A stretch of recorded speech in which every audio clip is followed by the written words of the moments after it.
Misy ny lalàna arahana rehefa mandray am-pitenenana eny Masombahoaka eny ahafahana manampandrahitra amin'izay ary dia misy ny boky vaovao izay navoaka ny Nirina Rasamuel na dia ny tontolon'ny fandroatana tononkalo ary nahafantarana azy dia nanampy ny rehetra ihany koa izy tao anatin'ny famokana ity boky ity.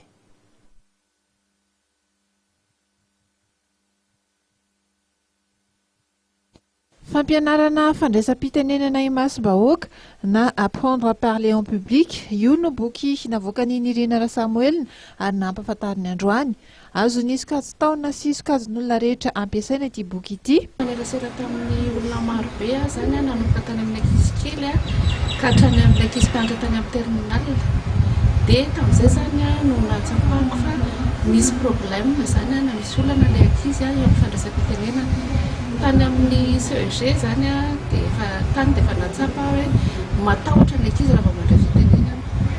Niakatra tamin'ny ambaratonga ambonimbony indray ny kilasy nitazomiko zany satria nitazona première sy terminale dia tamin'izay fotoan'izay zany no natsapako fa matahotra ny ankizy raha vao ohatra ka miteny.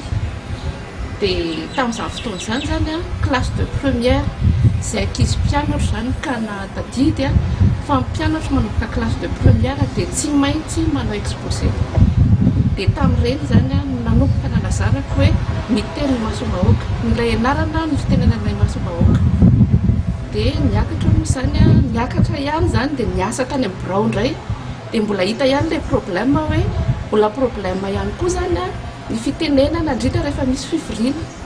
Dia izay ny tena nanosika nanoratra boky. Tsy fianarana kabary fa tena hoe fianarana fandraisam-pitenenana Masombahoaka. Ahitana andininy telo ny boky fianarana fandraisam-pitenenana navoakany. Ny voalohany dia nivoaka ny taona 2004, ny taona 2024 ny andininy faharoa ary tamin'ity taona ity ny andininy fahatelo. Nambarany fa misy antony manokana ny famoahana tsikelikely ireto boky ireto. Ilay anarana tsikelikely ilay izy satria ato anatin'ilay boky zany dia tena misy hoe exercice hoe ahoana tokony atao rehefa handray fitenenana, ahoana rehefa mitsangana voalohany anao dia ina tokony ataonao.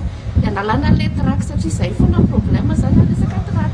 Havanana amin'ny fanoratana antsa-tononkalo ihany koa i Nirina Rasamuel ka inini no solanarina entiny amin'izany tamin'ity ihany koa izay izy dia namoaka ny ambara-tononkalo ahitana ireo tononkalo mitory fitiavan-tanindrazana, fiainana andavanandro ary fitiavana. Amidy avokoa moa ireo asa soratra ireo.